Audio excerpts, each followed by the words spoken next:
Hello guys, my name is Max. I work as a product manager, and being a product manager myself, I understand how important it is to have a good product interview, to make sure that it works for you, to make it in a proper way, to make it in a way that addresses your your initial needs in this interview, and like that helps you do it the right way. In this video, I wanted to share with you the 5 tips for which you can use to conduct a better product interview. These tips I found myself in the book called The Mom Test by Rob Fitzpatrick. So I definitely recommend you reading this book. It's a short book. It is very well structured, and it's like a playbook for product managers on how to talk with their users, how to talk with their customers. But if you have only 5 to 7 minutes, like the length of this video, you can check this video together with me, and we can go over what exactly are the main tips that I highlighted for myself in order to make sure that your product interview are good.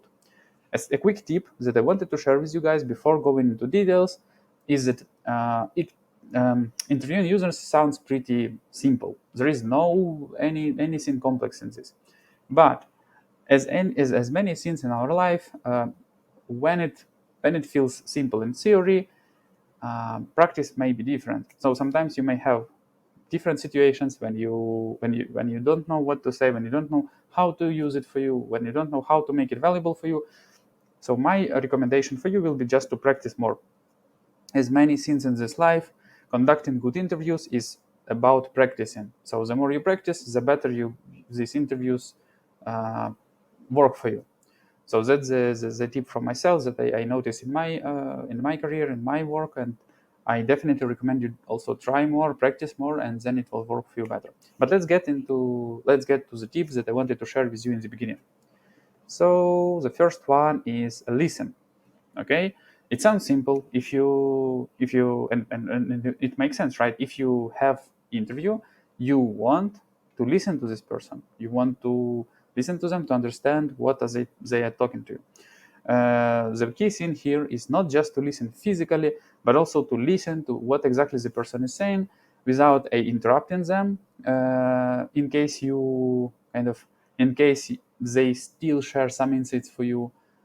It's better to not interrupt them in the middle because they can lose their thoughts, but it's better to have more questions asked right after they finish, so to let them finish their thoughts.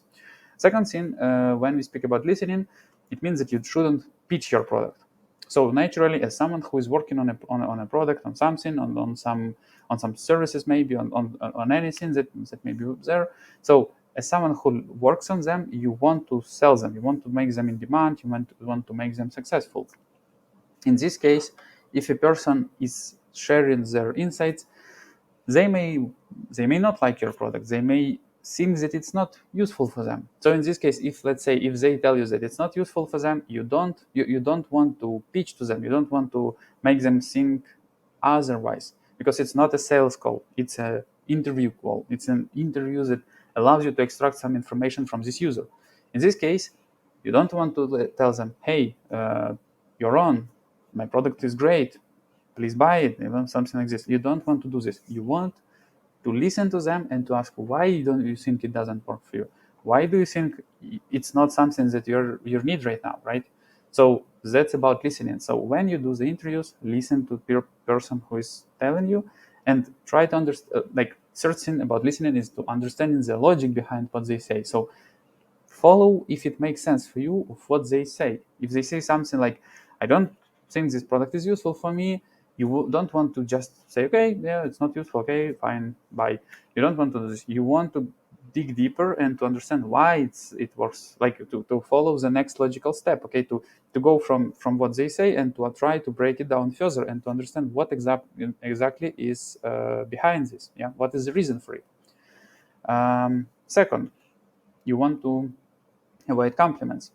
So the thing is about the compliments is, if you are trying to build a product or some service, people who you are talking to is naturally as in many cases in in normal communication, people don't want to offend you. So if you tell them, okay, here is my idea, I'm working on it, please let me know if you think it may be helpful for you. In many cases, maybe in 7 times out of 10, people who even don't want to use this service, they will say something, oh, it's not bad, I would definitely love to use it. This may give you false indicators that your product is useful, that your product may solve their problems, and so on, that you have customers. And after that, you may want to build it and to keep building it and to keep going further with it and to pursue this idea, to spend another, let's say, few months on building it. Then to understand that, okay, this product was not actually useful, was not actually needed for them. How to address this? Like, first of all, you avoid compliments. So if someone says, oh, that's a really amazing idea, I really like it, it's something so cool, like, it's still kind of a fluff, as Rob Fitzpatrick called it. So to avoid this fluff, to make sure that that they're telling truthfully, to like real, that they need this product for real, you want to ask them to buy it. So you want to make them leave some skin in the game, as it's called. Otherwise, it's all compliments. It's all the idea to not just to offend you. So they're telling you some nice things, and you like they're not real about it. Yeah. So you don't want to listen to these compliments, how good your product is, how cool idea it is, and so on and so on. You just want to say, okay, if you think that it's that it's great idea, would you mind buying it? Would you mind subscribing to my service or to my product? Would you like to start a free trial? So depending on what the next step is. So asking this question directly makes you avoid these compliments, makes you undig the truth behind their intention to tell that it's good for them. Okay. Sorry for that. Next, don't hypothesize. When conducting the product interviews, especially if it's related to the past of the person, to some needs that they have, you may want to say, okay, like user A, what would you think be the best type of product in this situation? Like, what would be the best solution for you in situation XYZ? The problem with such approach is that it's too much hypothesization about it. The problem is that when asking people from this point of perspective, you make them think about something that may not even exist, about something that may be too far away from the reality. From one perspective, from another perspective, it kills your creativity, because how it should be structured is that person who you are talking to, they should describe their problem, they should describe their needs, they should describe things that they deal with, but that's their task, right? But your task is to find the solutions that will work for them, to find the solutions that addresses their needs. And you don't want to tell them like to invent some solution, to invent some unicorns that are flying somewhere, and that like your product should be something unrealistic, and so on and so on.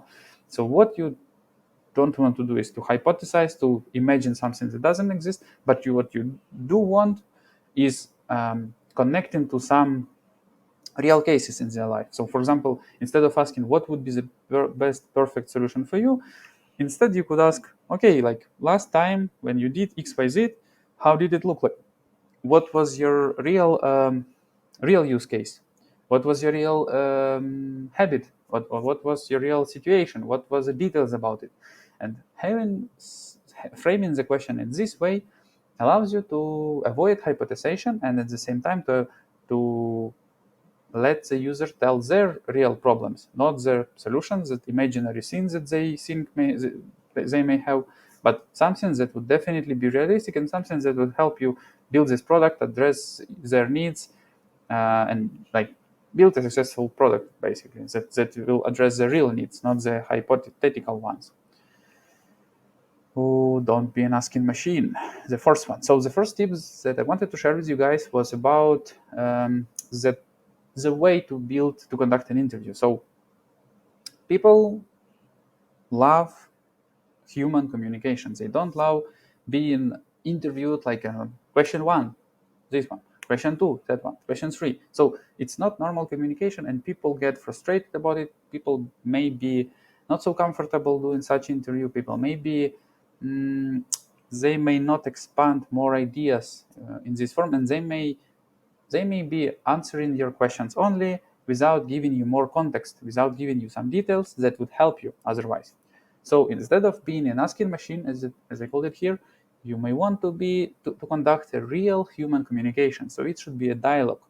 A dialogue when you exchange ideas, but of course at the same time you leave focus on them, not on you, and you try to listen more instead of talking more, right? So you listen to them, but you ask, like, your next question should be based on the previous answers of them. So it should be not like a, like a random question like that you have in your list. At the same time, you want to have your question naturally continue their previous thoughts, naturally continue their answers. And in this case, it should be like a dialogue, like a normal human dialogue. In this case, the person who you conduct interview with, they are likely to express more ideas, to expand, to tell you, to give you more details. And in the end, this interview will be much more effective for you than if you try act like an asking machine. Um, so try to always lead a natural communication, natural human dialogue. Ask for commitments. So this one, it relates to, like, not just about the interview with the prospect, with the user, with customer, but also for validating the product idea, or maybe validating the need of some product.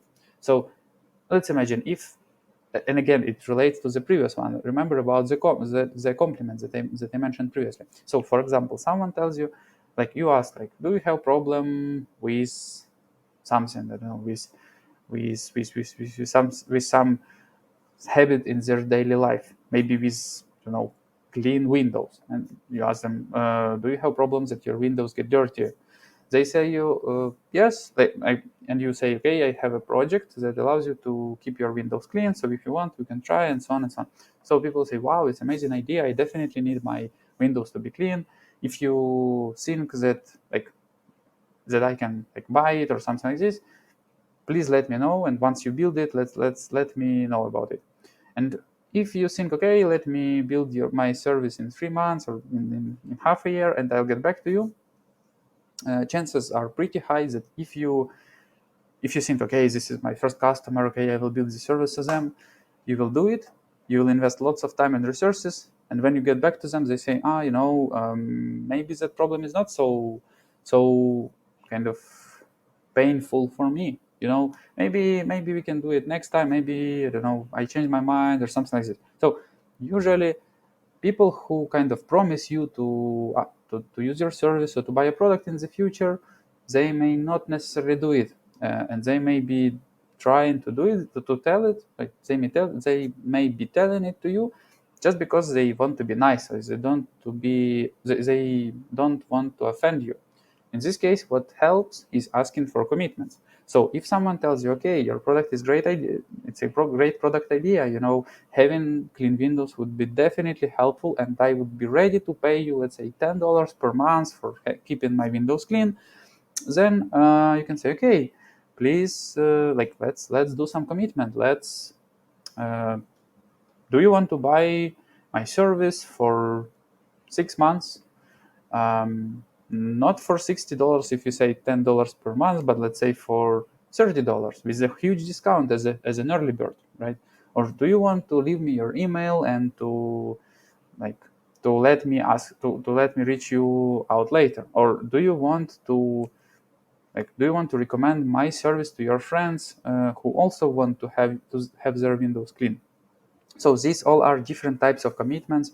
So it can be either persons, their time or their money, on their reputation if they ask someone for recommendation for your service. So in such case, you want to leave some commitment from them, and it depends on the type of product and on their need. So the most valuable one, of course, is money. So if they buy your product right away before even you build it, it's something that you want to have the most.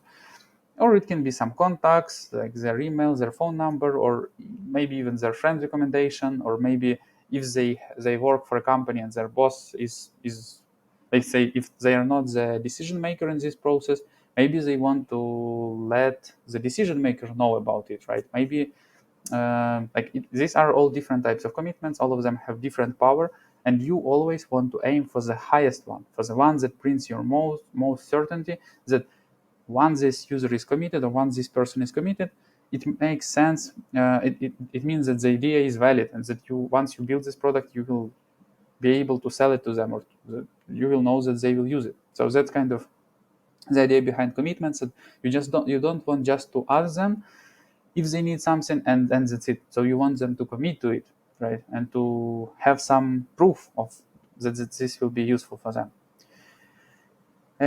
Ask the riskiest thing is the sixth one, the bonus tip that I also noticed in my practice. So when I ask users about, like, when we have some hypothesis in the product, some ideas in the product, when we have something like this, and we know that this feature or this product idea is the most riskiest one in the whole project. So this assumption brings the most risk. So we don't know if it will work for them or not, but we kind of need to know this.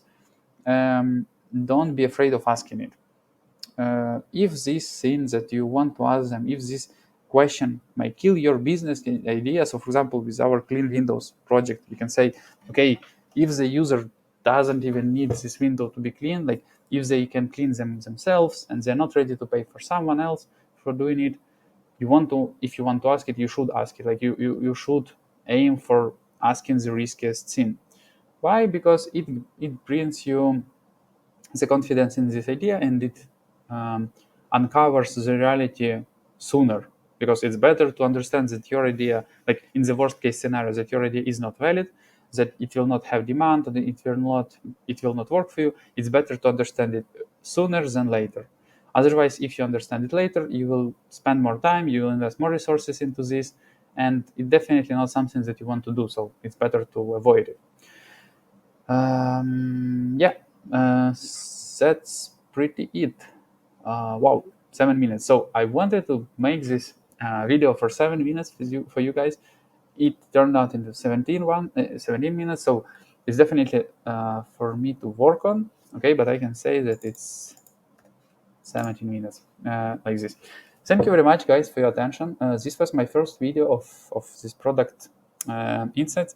I plan to do more, so I have a plan of more videos already. I hope you enjoyed doing it, and I hope that we'll be able to communicate with you. So please leave your thoughts, leave your comments in the comment section under this video, and also feel free to subscribe, feel free to share this video with your friends, and yeah, happy to receive your feedback on this. Thank you very much, and see you in the next videos. Bye bye.